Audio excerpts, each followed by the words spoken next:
உண்ண செய்வார், நன்மைகள் வாழ்வில் நிகழ செய்வார், தலைமுறைகளை காண செய்து நலமும் அமைதியும் பெருக செய்வார். உழைப்பின் பலனை உண்ண செய்வார், நன்மைகள் வாழ்வில் நிகழ செய்வார், தலைமுறைகளை காண செய்து நலமும் அமைதியும் பெருக செய்வார்.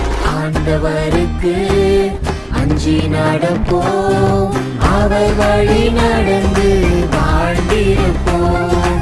ஆண்டவருக்கு அஞ்சி நடப்போம், அவர் வழி நடந்து வாழ்ந்திருப்போம்.